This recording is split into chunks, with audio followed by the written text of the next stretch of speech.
Bonjour, c'est Isabelle de Roc pour Mac Journal 77. Donc nous sommes à Bois-Parisis, à côté de Villeparisis.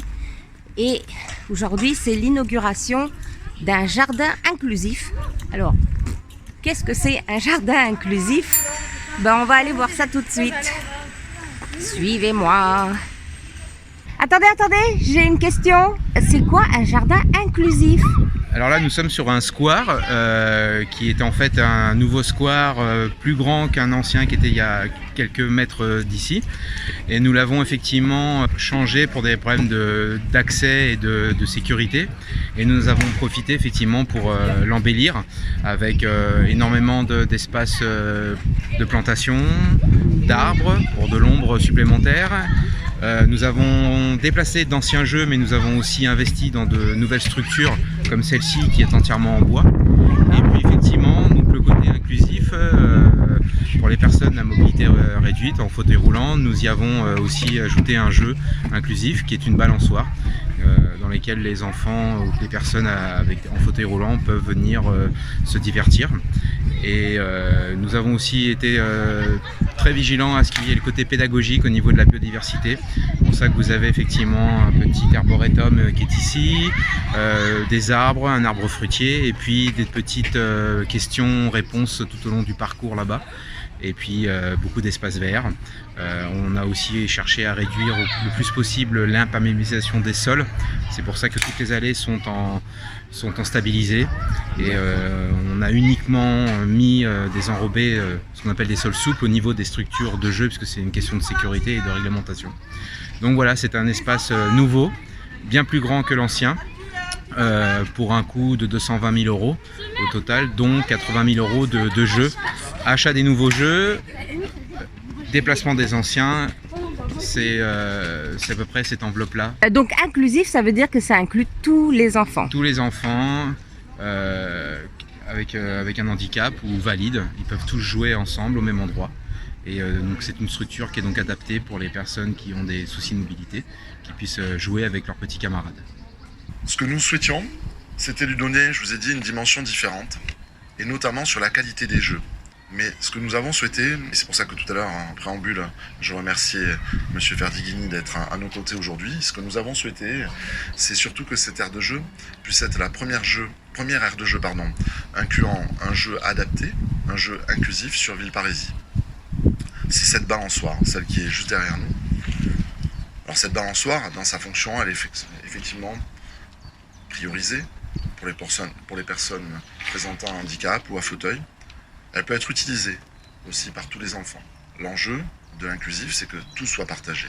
Et c'est un espace partagé. Et c'est comme ça que nous l'avons souhaité. Là aussi, c'est ce que nous avons demandé au service. C'est pas si simple de trouver. Il y a certainement auprès de nos fournisseurs un grand travail à faire pour leur demander peut-être que l'on sorte des habituels parcours simples.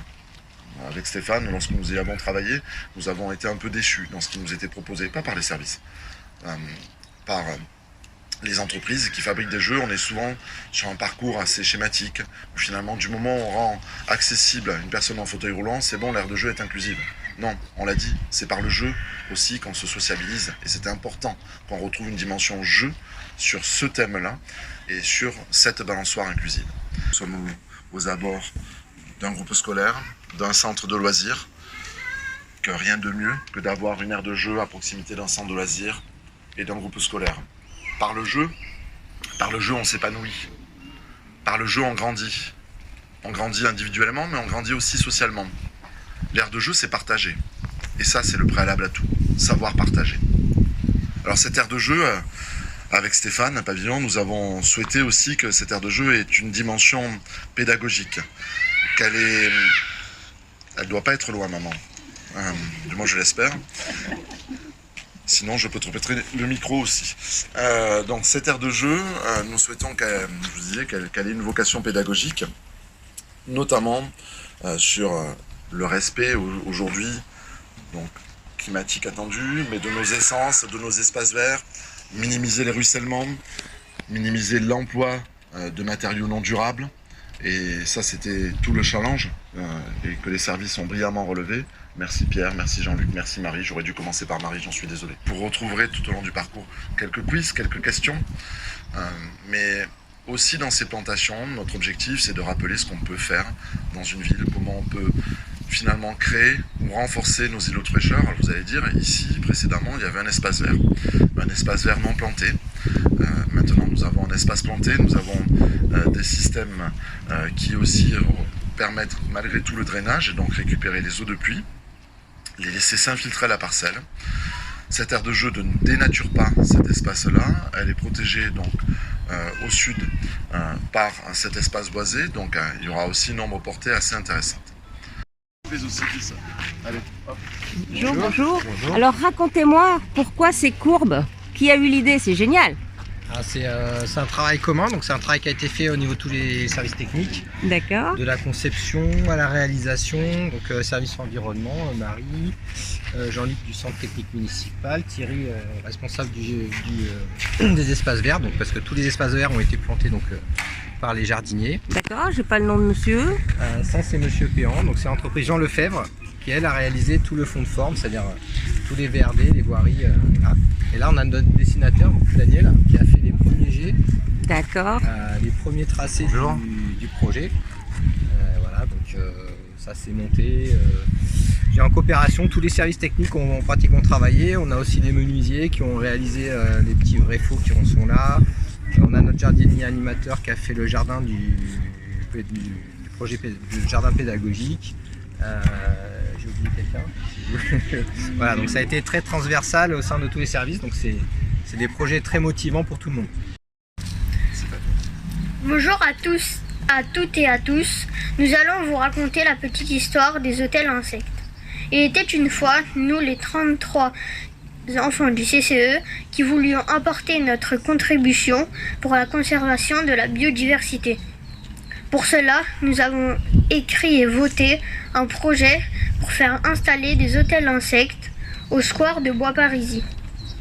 Étant doués de nos mains, nous les avons construits nous-mêmes. Nous avons brillamment réussi notre mission, mais pas sans quelques petites difficultés. Trous tordus, toits cassés ou montés à l'envers. Les maux de tête à cause du bruit du marteau et bien d'autres encore. Mais toujours dans la bonne humeur et surtout avec les rires et beaucoup de rires.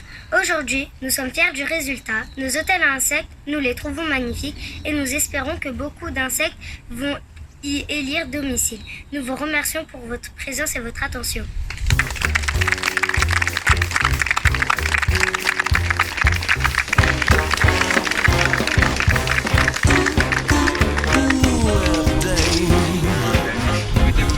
Dangerous world, it nearly every way. They won't live your life with ease, but they won't let you. All them dangers sure bound to get you.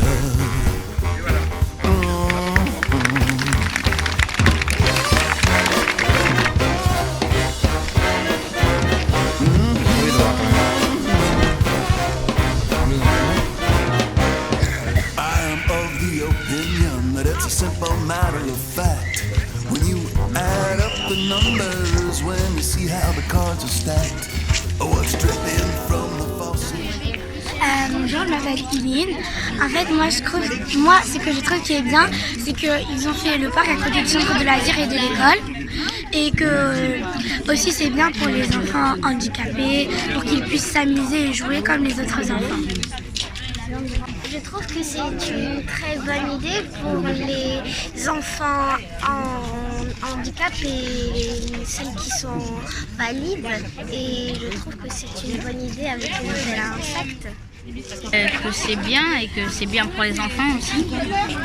Je trouve que c'est une très belle opportunité pour les enfants parce que le besoin était là dans la ville, les parents l'ont demandé, donc voilà. Donc on est très content que ça se soit fait. On s'en heureux d'avoir un nouveau square à Villeparisis. J'espère qu'il y a un manège inclusif et j'espère que les enfants pourront en profiter avec leurs parents et les autres enfants.